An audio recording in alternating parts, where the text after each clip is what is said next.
La formación del estado de Chiapas, 1786-1825.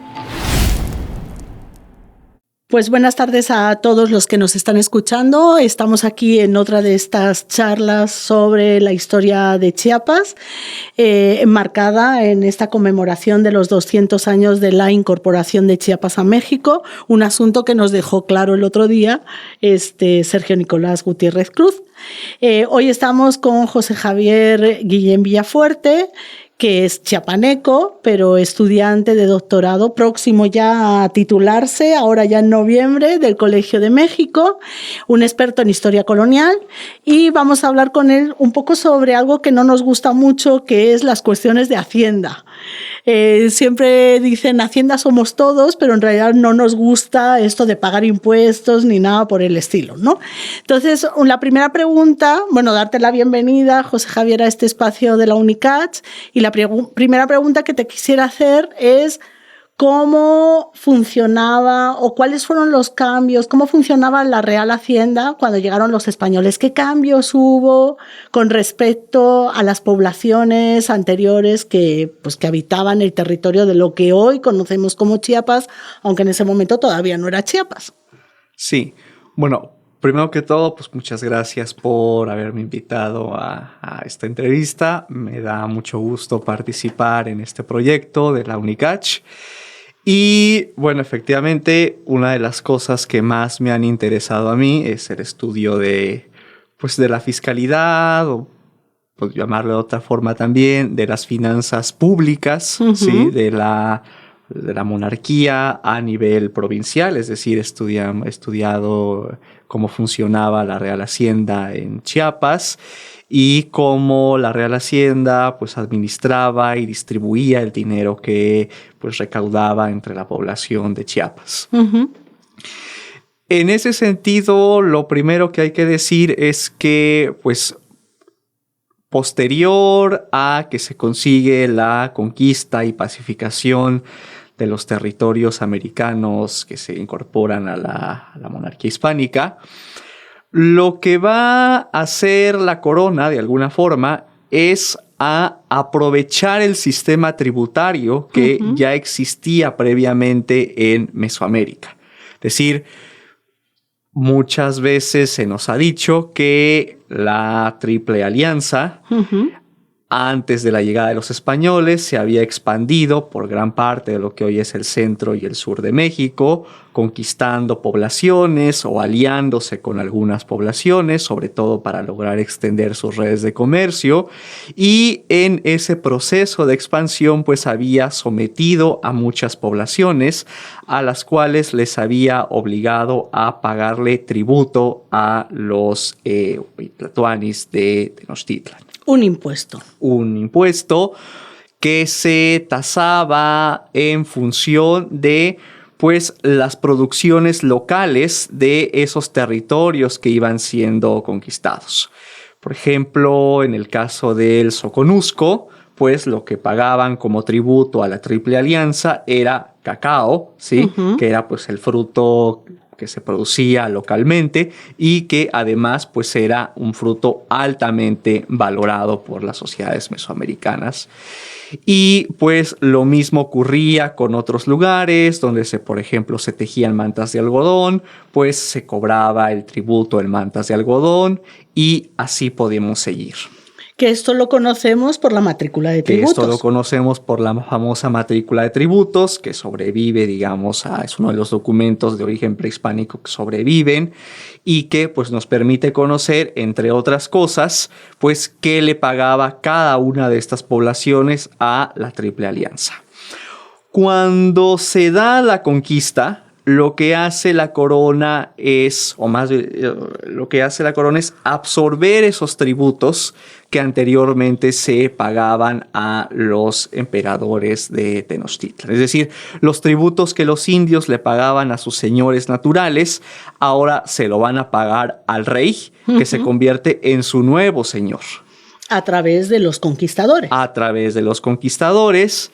Y lo que pagan los indios muchas veces es casi lo mismo que anteriormente pagaban a sus señores naturales. Es decir, aunque van a empezar a haber algunas innovaciones en la composición del tributo, porque en este momento, en los primeros años, el tributo se cobra en especie, ¿sí? Pues la composición de esas especies va a ser muy similar a la que, pues, era la composición del tributo que antes se pagaba a los señores naturales de los indígenas. Caso de nuevo, regresamos con el Soconusco. Los indios del Soconusco pagaron su tributo en cacao hasta el siglo XVIII.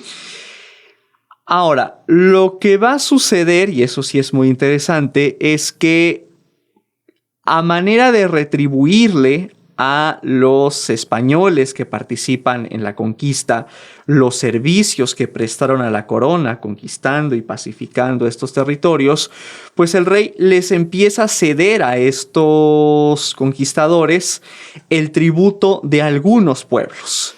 Sí, porque hay que recordar que los conquistadores venían con su propio peculio, es decir, pagaban a la hueste, a las personas que venían con ellos a conquistar los caballos, todo el armamento, lo tenía que pagar el conquistador. Efectivamente, la corona no invierte un solo céntimo en la conquista.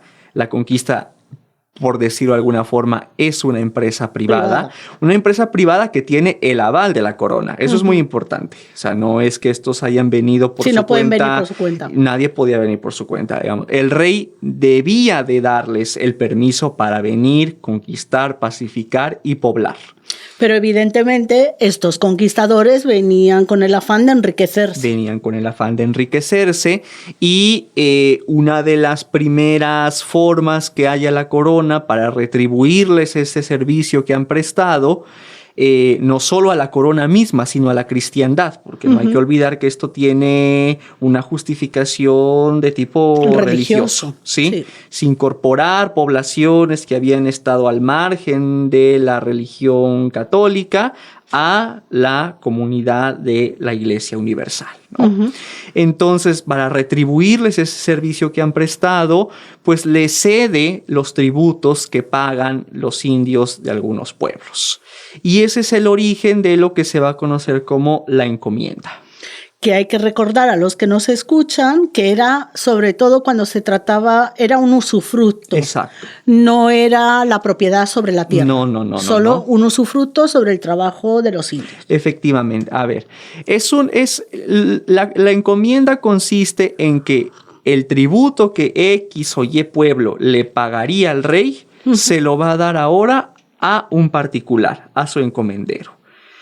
En un principio también los indios de encomienda estaban obligados a prestar servicio personal y trabajo gratuito a sus encomenderos. Es decir, los indios del pueblo de Zapaluta, por ejemplo, tenían que trabajar en la casa de su encomendero y además tenían que trabajar en las empresas comerciales de su encomendero, con la única excepción del trabajo en las minas.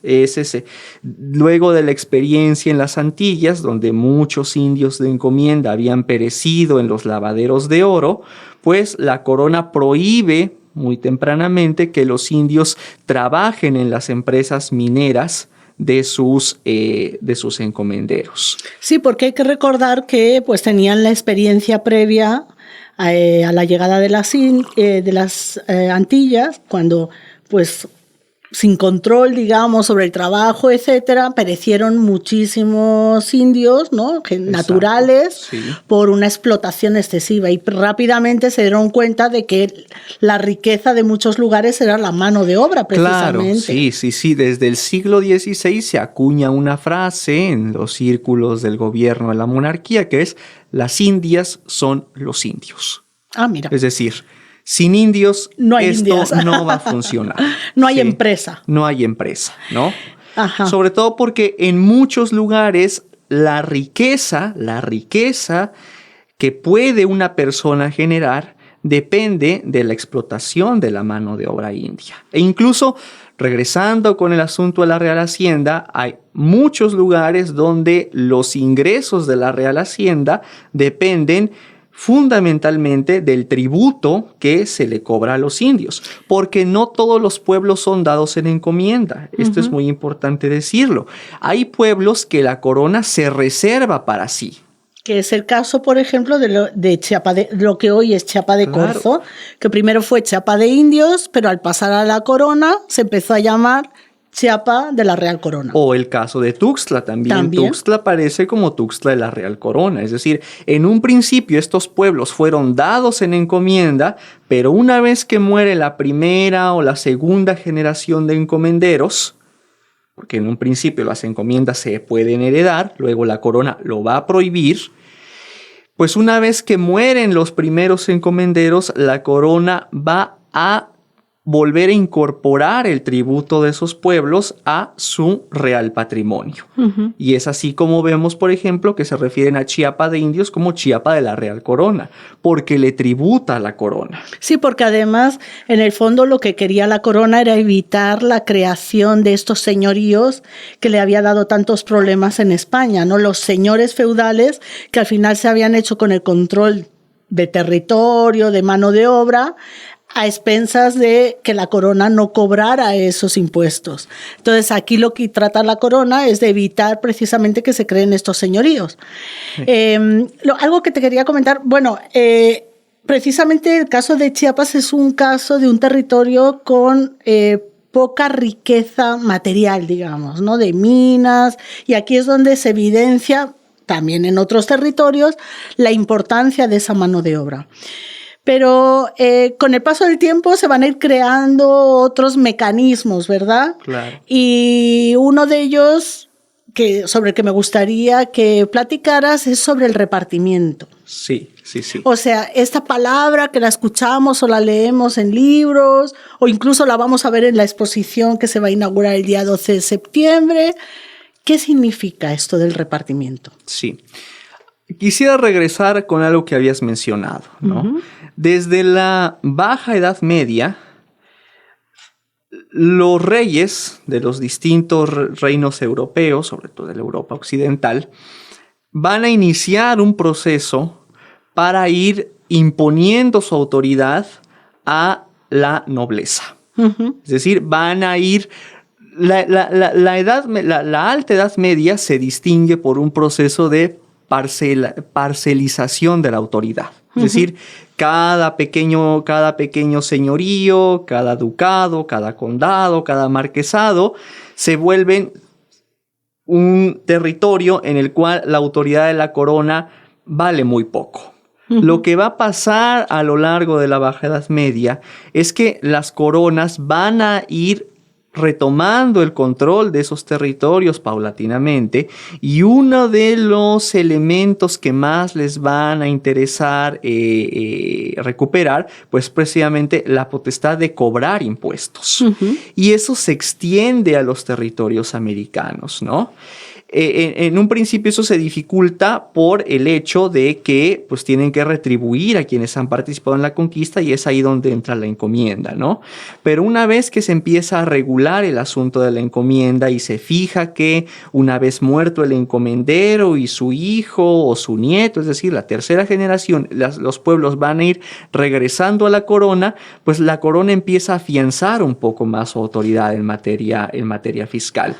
Y también la segunda mitad del siglo XVI va a traer consigo la imposición de nuevos impuestos. Por ejemplo, la alcabala, que se empieza a cobrar en la década de 1570, que la alcabala es un impuesto a la circulación de las mercancías. Un poco parecido a las aduanas.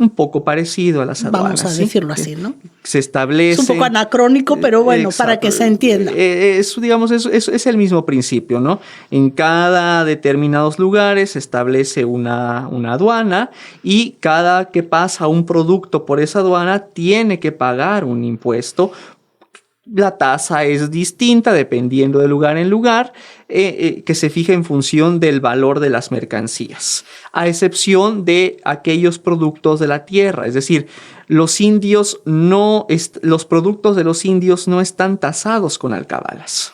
Era lo que un poco que te iba a preguntar, porque hay unos impuestos que se aplican a los indios y otros impuestos que se aplican a los españoles que viven en el territorio del americano, digamos, sí, ¿no? O sea, hay una serie, claro, muchos menos, ¿no? De menor cuantía quizá los de los españoles, pero hay una serie de impuestos que también se les cobra a los españoles y unos impuestos que se les cobra a los indios. ¿Nos podrías, un poco por alto, una lista sencilla de estos impuestos?